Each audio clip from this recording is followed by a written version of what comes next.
The Hedge Knight 1998 by George R. R. Martin is set roughly 90 years before A Song of Ice and Fire and follows Sir Duncan the Tall, a low-born hedge knight, and his young squire Egg, secretly Prince Aegon Targaryen 209 after conquest.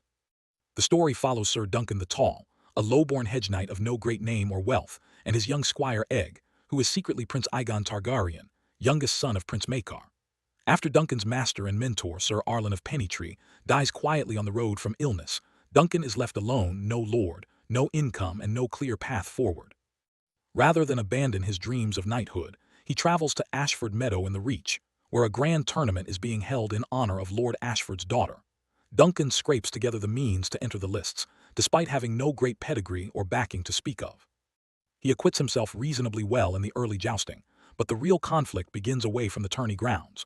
Prince Aerion Targaryen, vain, sadistic, and sheltered by his royal blood, savagely attacks a group of traveling puppeteers, injuring a young woman and her brother over a perceived slight in their performance. Duncan witnesses the assault and intervenes, physically striking Aerion to stop him. In Westeros, striking a prince of the blood is not merely a crime, it is potentially a death sentence. Aerion and his allies press for Duncan's execution. With few options remaining, Duncan invokes the ancient right of trial by combat, specifically demanding a trial of 7, a rarely used tradition requiring 7 champions to fight on each side, with the gods determining guilt or innocence through the outcome. It is a desperate and audacious move for a hedge knight of no standing. Finding 7 knights willing to risk their lives in royal disfavor for a nobody proves nearly impossible, but Duncan's cause attracts men of genuine honor. Most notably, Prince Baelor Targaryen, called Breakspear, widely regarded as the finest knight and most worthy man in the realm, steps forward to champion Duncan's side, bringing others with him. The trial of 7 is hard-fought and brutal. Duncan's side prevails, clearing his name, but the victory comes at a devastating and wholly unexpected price. Prince Baelor, struck during the melee, dies of his wounds in the days that follow, the realm losing its best and most beloved prince to a brawl over a hedge knight's honor. It is a quietly tragic ending, and a powerful early statement of the series' central theme, that in this world, goodness offers no protection, and the cost of doing right is often borne by those who can least afford to pay it. The Sworn Sword 2003 is the second Dunk and Egg novella, set roughly a year after the Hedge Knight. Sir Duncan and his squire Egg have taken service with a minor landed knight, Sir Eustace Osprey of Standfast, a small and crumbling tower in the Reach.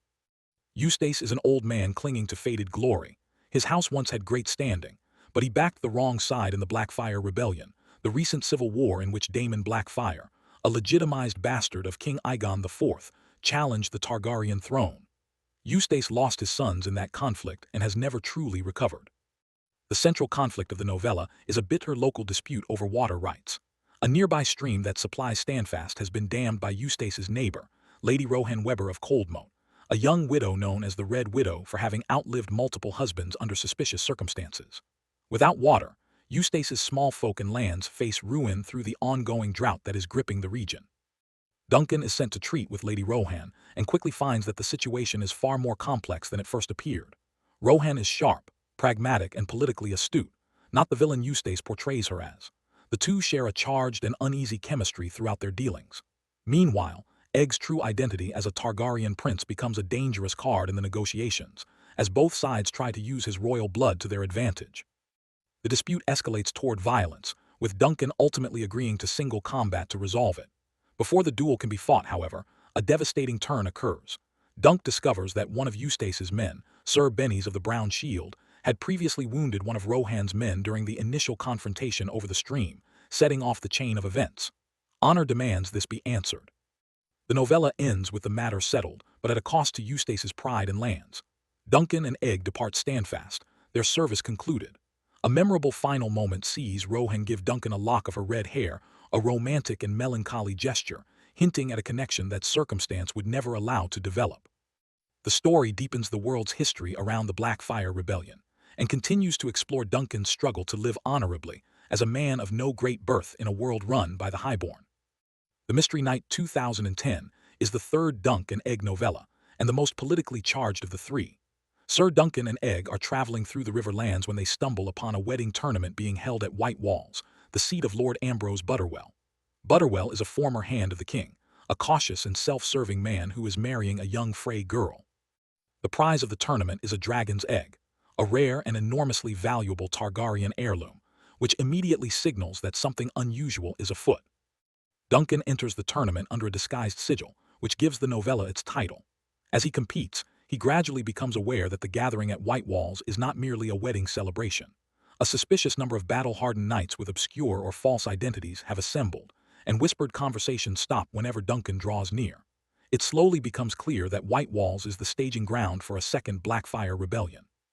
The conspirators are plotting to crown Daemon the second Blackfire, who has secretly been brought to Westeros hidden among the guests, as a pretender to the Iron Throne.